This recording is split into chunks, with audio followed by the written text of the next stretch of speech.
আল্লাহ রাব্বুল আলামিন এই রোজা কি উদ্দেশ্যে নাজিল করলেন কালামে হাকিমে একটা আয়াতই বর্ণনা করেছেন, এবং একটা আয়াতই আমাদের হেদায়েতের জন্য যথেষ্ট।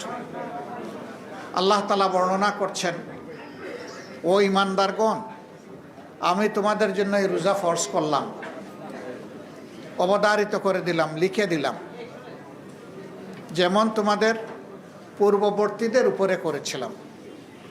লাআল্লাকুম, হয়তোবা আশা করা যায় তোমরা তাত্তাকুন, তোমরা ভয় করতে শিখবে। এই ভয়টা কারে? এই ভয়টা যিনি আয়াত নাজিল করেছেন কেবলই তারে, অন্য কাউকে না, আল্লাহ সুবহানাহু ওয়া তাআলাকে। এই একটা আয়াতের মধ্যে গোটা মানবতা ঢুকে গেছে। একজন মানুষ আল্লাহর দেওয়া বিবেক, বুদ্ধি, জ্ঞান, তার যোগ্যতা অনুযায়ী সে যদি শুধু চিন্তা করে যে আমি কি, আমার আজকের এই অস্তিত্বের বাস্তবতা কোথায়, তখনই সে চলে যাবে তার মৌলার মেহেরবানির কাছে, যে আল্লাহ তাআলাই তাকে পয়দা করে আজকের এই পর্যায়ে নিয়ে এসেছেন। আল্লাহ তাআলাই সমাজে আজকে তাকে এমন একটা অবস্থান তৈরি করে দিয়েছে, যখন সে আল্লাহ তাআলার নিয়ামতের করার স্মরণ করবে, স্বাভাবিকভাবেই আল্লাহর প্রতি তার আনুগত্য, তার কমিটমেন্ট, অঙ্গীকার বেড়ে যাবে। আল্লাহ রাব্বুল আলামিন আমাদেরকে হুঁশিয়ার করে দিয়ে বলেছেন, বান্দারা, তোমাদের সৃষ্টি, তোমাদের বেড়ে ওঠা, তোমাদের চলন, তোমাদের বলন, তোমাদের বেঁচে থাকা, তোমাদের এগিয়ে যাওয়া, তোমাদের পিছিয়ে যাওয়া, তোমাদের চতুর্দিকে দৃশ্যমান অথবা অদৃশ্য যত নিয়ামত রাজি আমি তোমাদের খেদমতের জন্য, সেবার জন্য দান করেছি, মনে রাখবা হাসরের দিন একটা একটা করে তার জবাব তোমাদের কাছ থেকে আমি নেব। তোমরা এই নিয়ামতের কৃতজ্ঞতা আমার প্রতি আদায় করেছিলে কিনা? বাতাস আমরা চোখে দেখি না, কিন্তু অনুভব করি।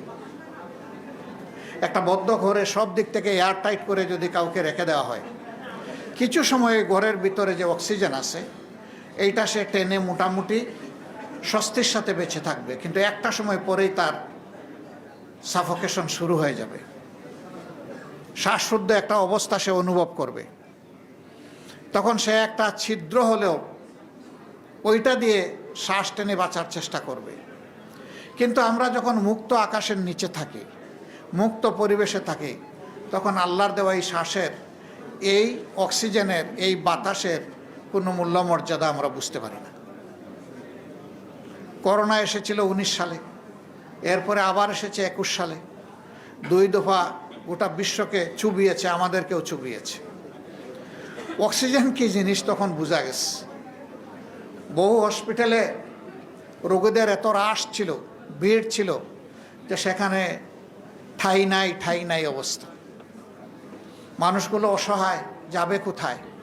বলছে রাস্তায় হলে আমাকে একটা সিলিন্ডার সাথে যুক্ত করে দেন, আমি একটু শ্বাস নেই, একটু বাঁচার সুযোগ নেই। তখন বোঝা গেছে অক্সিজেন কি জিনিস। এরকম একটা জিনিসের শুধু উদাহরণ দিলাম, যেটা আমরা দেখি না, যেটা কিনতে হয় না, যেটা আল্লাহ অটোমেটিকলি আমাদেরকে সাপ্লাই ভরপুর করে রেখেছে।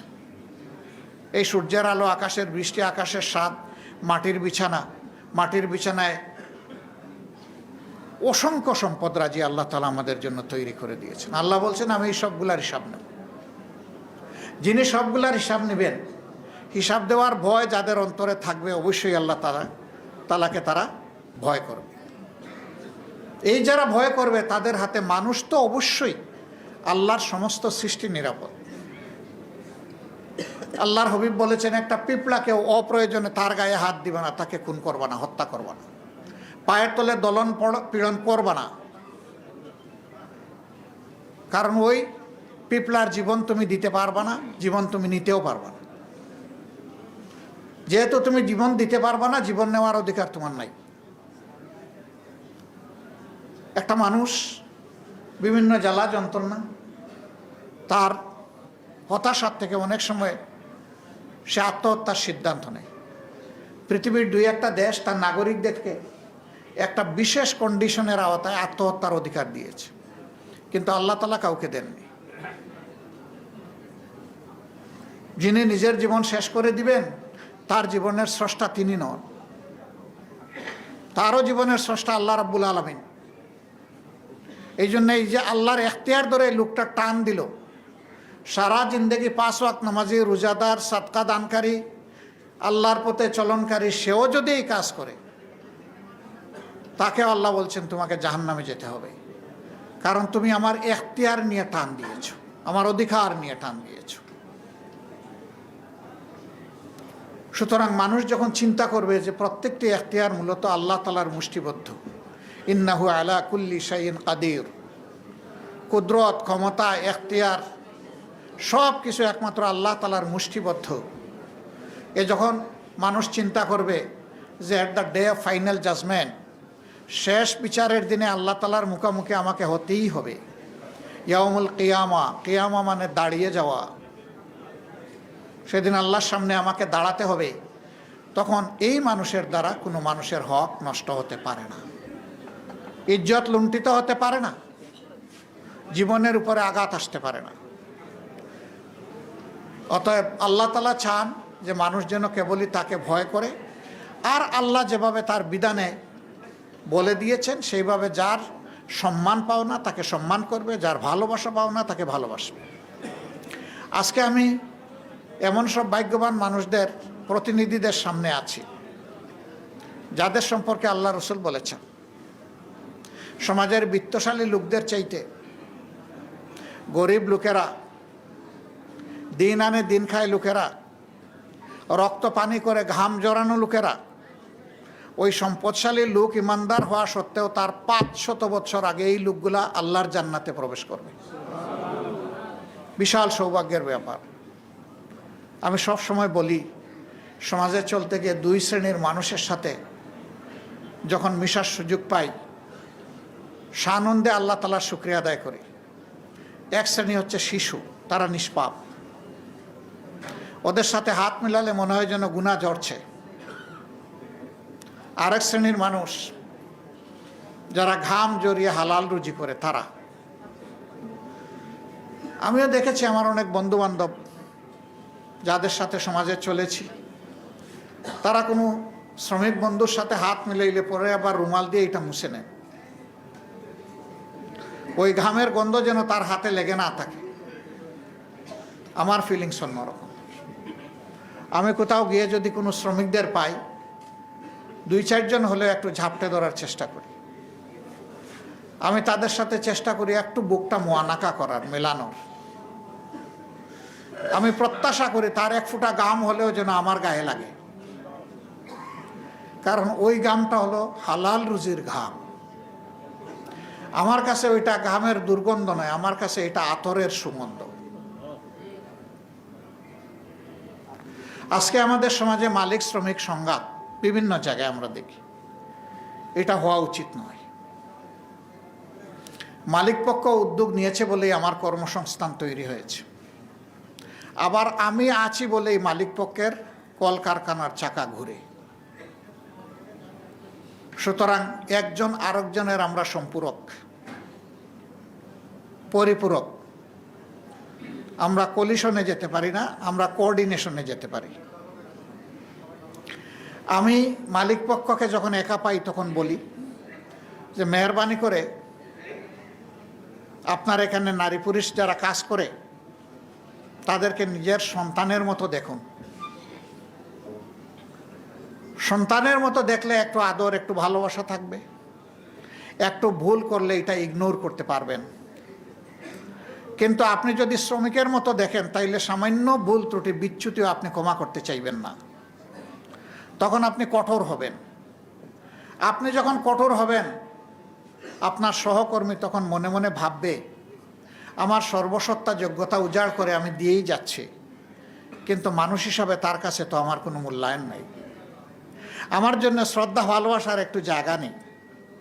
কিন্তু সে যখন দেখবে উল্টা দিকে যে আপনি ঠিকই সন্তানের মতো আদর করেন, ভুল করলেও মাথায় হাত বুলিয়ে দিয়ে বলেন আমি তোমার কাছে এটা আশা করিনি, তোমার জন্য দোয়া থাকলো, আপনার শাসনের জন্য এনাফ ইজ এনাফ। আপনি গালি দিয়ে, ধমক দিয়ে, পুলিশে ধরিয়ে দিয়ে, চাবুক মেরে আপনি শাসন করে কোনো বেনিফিট পাবেন না। আপনি আদরের সাথে একটু শাসন জড়াই দেন, that will be best administration. আপনি সেটা করেন। আবার যখন শ্রমিক ভাইদের সাথে বসি তখন বলি যে ওই লোকটাকে পিতার মতো দেখো, তাহলে পিতৃসুলভ আচরণ তার কাছ থেকে পাবা। কিন্তু তুমি যদি ভাই মুখামুখি হয়ে যাও, বোন তুমি মুখামুখি হয়ে যাও, তাহলে এই নিয়ামত তুমি পাবা না।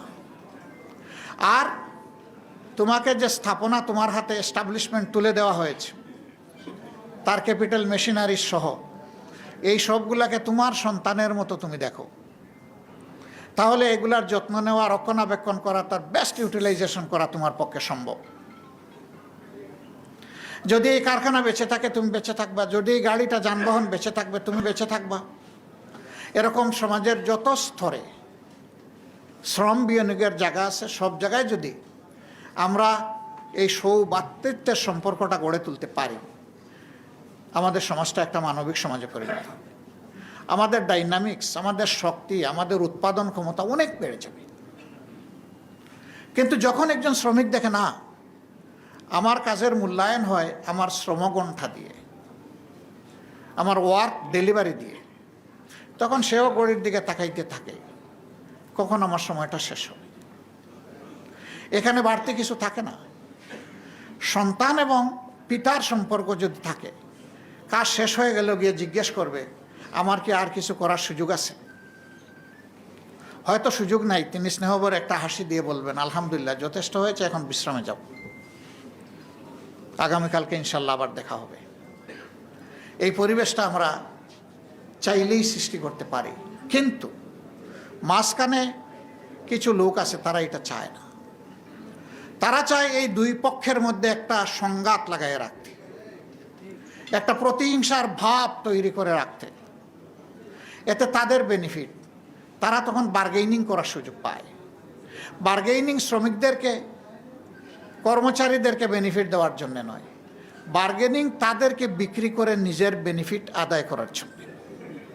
এবং এর ফলে আমাদের প্রত্যেকটি উদ্যোগ আমরা দারুণ চ্যালেঞ্জের মুখে পড়ি, কখনো কখনো ব্যর্থতায় পর্যবসিত হয়। ওই উদ্যোগ যখন ব্যর্থ হবে তখন আপনিও ব্যর্থ, আপনারও জায়গা নাই আর কাজ করার। কিন্তু ওই ধূর্ত লোকগুলা কিন্তু হারায় না, হারিয়ে যায় আমাদের সাধারণ শ্রমিকেরা। ইসলাম সেই কল্যাণের বিধান সব জায়গায় ঢুকাতে চায়, অন্তর্ভুক্ত করতে চায়। শ্রমিক কল্যাণ ফেডারেশন, নাম দেখেন, শ্রমিক কল্যাণ ফেডারেশন। এটা শ্রমিকের কল্যাণে কাজ করবে, প্রকৃত কল্যাণে কাজ করবে। দুটা কল্যাণ, একটা হচ্ছে প্রত্যেক শ্রমিককে মানবিক অনুভূতি জাগিয়ে তুলে তার মাঝে নৈতিকতা তৈরি করা, সে স্বকীয় দায়িত্ববোধের জায়গা থেকে তার দায়িত্বের পুরাটা আদায় করে সে চাইবে তার পুরা রুজিটা হালাল হোক, এবং এর মাধ্যমে শ্রমগণ এলাকায় উদ্যোগগুলা সফল হোক। দ্বিতীয়ত, তাদের কোনো অধিকার কেউ যেন কায়দা করে কোনোভাবে কেড়ে নিতে না পারে, তার পক্ষে যোদ্ধা হয়ে দাঁড়ায় যাওয়া, লড়াই করা, অর্থবহ সহযোগিতা করা। আমি শ্রমিক কল্যাণ ফেডারেশনকে বলবো, কাজ আপনাদের শুরু, শেষ হয়নি। এই নির্বাচনের আগে পরে আমি বিভিন্ন জায়গায় যাওয়ার সুযোগ পেয়েছি। আমি তাদের চোখে মুখে মুক্তির একটা আকাঙ্ক্ষা লক্ষ্য করেছি। একটা জায়গায় খুবই প্রেস্টিজিয়াস জায়গা, খুব সেন্সিটিভ জায়গা, সেখানকার স্বল্প আয়ের চাকরিজীবী যারা, তারা বলল এখানে দাসত্ব প্রথা চলে। আপনারা যদি তাদের বাসায় ক্ষমতায় যান, আমরা ক্ষমতা বলি না, আমরা বলি দেশ সেবার সুযোগ, আপনারা যদি ক্ষমতায় যান তাহলে এই বিষয়টা দেখবেন। আমি জানতে চাইলাম সেই দাসত্বটা কেমন। যা পাইলাম তা দুঃখজনক। নিজের জুতাও পরিষ্কার করে দিতে হয়, সাহেবানের জুতাও পরিষ্কার করে দিতে হয়, খুলে দিতে হয়, পরিয়ে দিতে হয়। যাকে দেওয়া হচ্ছে তিনি তরুণ, যিনি দিচ্ছেন তিনি বঞ্চ একটু বয়স্ক। সবই তো উলট পালট হয়ে গেল, মানবতা থাকলো কোথায়? হ্যাঁ, কোনো বয়স্ক মানুষ, কোনো সমস্যাগ্রস্ত মানুষকে যদি কেউ স্বেচ্ছায় এরকম এগিয়ে আসে খুশি হয়ে সাহায্য করতে, আলহামদুলিল্লাহ, সে আল্লাহর দরবারে সম্মানিত হবে। কিন্তু সে স্বল্প আয়ের মানুষ বলে আমার এবং আমার ওয়াইফেরও জুতার সমস্ত ধুলাবালি তাকেই পরিষ্কার করে দিতে হবে, তার বয়স যাই হোক না কেন। এটা হীনমন্যতা, এটা কখনো মানবতা হতে পারে না। আমরা ওই সমাজটা পাল্টাতে চাই। আমরা একটা কেয়ারিং সোসাইটি, একটা দরদি সমাজ গড়তে চাই, যেখানে প্রত্যেকটা মানুষ প্রত্যেকটা মানুষকে সম্মান করবে, ভালোবাসবে। তিনি আমার পরিচিত হোক অপরিচিত হোক, for me enough you are she is an human being. আর কিচ্ছু লাগে না আমার, যে তিনি একজন মানুষ, এতটুকুই আমার কনসিডারেশনের জন্য, তাকে সম্মান করার জন্য যথেষ্ট। আল্লাহকে ভয় করলেই কেবল এটা সম্ভব, অন্যভাবে সম্ভব নয়। আল্লাহকে ভয় করা প্রত্যেকটি মানুষ, তার ফিলিংস হচ্ছে আমার চাইতে বাকি সবগুলো মানুষ ভালো, আমি দুর্বল তাদের মধ্যে, আমি গুনাহগার তাদের মধ্যে। এই ফিলিংস যার থাকবে, তার দ্বারা সমাজ যুগে যুগে উপকৃত হবে ইনশাআল্লাহ। শ্রমিক কল্যাণ ফেডারেশনের হাত ধরে শ্রমিক অঙ্গনে সেই পরিবেশ তৈরি হোক, সেই মানুষ তৈরি হোক, আমরা দোয়া করি। এবং তাদের আউটস্ট্যান্ডিং ক্যাপাসিটির কারণে যারা উদ্যোক্তা মালিক পক্ষ আছেন, তারাও আরও বেশি মানবিক এবং দায়িত্বশীল হন তাদের সহকর্মীদের প্রতি, কারখানার প্রাণ শ্রমিকদের প্রতি। আমরা সে দোয়াটুকু আল্লাহর দরবারে করি। আল্লাহ তাআলা সবাইকে সুস্থ রাখুন। আল্লাহ রাব্বুল আলামিন এই রমজানের বরকত আমাদেরকে দান করুন। রোজার ফজিলত সম্পর্কে আমি একটা হাদিস এখানে পড়েছি। রাসূল করিম সাল্লাল্লাহু আলাইহি ওয়াসাল্লাম ইরশাদ করছেন, আস-সাওমু লি, আল্লাহ তাআলা বলেন রোজা আমার জন্যে, ওয়া আনা আজজি বিহি আও আনা আজজি বিহি, আমি নিজেই এর বিনিময় প্রতিদান, আমি নিজেই সওয়াব আমার বান্দার জন্য, অথবা আমার নিজের বরকতময় হাতে আমার বান্দাকে আমি তার উপযুক্ত প্রতিদান দেব। আল্লাহু আকবার। রাসূল আকবর সাল্লাল্লাহু আলাইহি সাল্লাম জুমার খুতবা দিতে উঠতে একদিন 3 বার বললেন আমিন আমিন আমিন। সাহাবীদেরকে জিজ্ঞেস করলেন, আজকে এই 3 বার আমিন আমিন বললাম, এই ব্যাপারে তোমাদের কি ধারণা? সাহাবীরা বললেন, এই জীবনের প্রথম এটা শুনলাম, আগে কখনো এটা লক্ষ্য করিনি, আল্লাহ এবং আল্লাহ রাসূল ভালো জানেন। তিনি বললেন, এইমাত্র জিবরিল আমিন আমার সাথে মুলাকাতে এসেছিলেন, তিনি 3টা দুঃসংবাদ দিয়ে গেছেন। নাম্বার 1, যে মানুষ রমজান পেল কিন্তু নিজের গুনাহখাতা পুড়াইয়া ছাই বানাইতে পারল না, জিবরিল আমিন বললেন তার ধ্বংস হোক, আমি বললাম কবুল হোক, আমিন। এরপরে তিনি বললেন ওই লোক ধ্বংস হোক যে রাসূল করিম সাল্লাল্লাহু আলাইহি সাল্লামের পবিত্র নাম শোনার পরে তার প্রতি শ্রদ্ধা নিবেদন করে, দরুদ পেশ করে না, আমি বললাম আমিন। ওই লোক ধ্বংস হোক যে জীবনে তার মা পেল, বাবা পেল বৃদ্ধ বয়সে, অথবা কমপক্ষে একজন পেল, কিন্তু মন ভরে তাদের সেবা করে নিজের জন্য জান্নাত নিশ্চিত করতে পারলো না, সে ধ্বংস হোক, আমি বললাম আমিন। 3টা বিষয় সমাজে খুবই সিগনিফিক্যান্ট। সম্মানিত ভাইয়েরা, রোজা যেন আমাদের জন্য ধ্বংস হয়ে না আসে, এই রোজা যেন আমাদের জন্য রহমত হয়ে এই জমিনে থাকে, আমাদের অন্তরে ঢুকে। আল্লাহ তৌফিক দান করুন। সুবহানাকাল্লাহুম্মা ওয়া বিহামদিকা আশহাদু আল্লা ইলাহা ইল্লা আনতা আস্তাগফিরুকা ওয়া আতুবু ইলাইকা। আসসালামু আলাইকুম ওয়া রাহমাতুল্লাহি ওয়া বারাকাতুহু।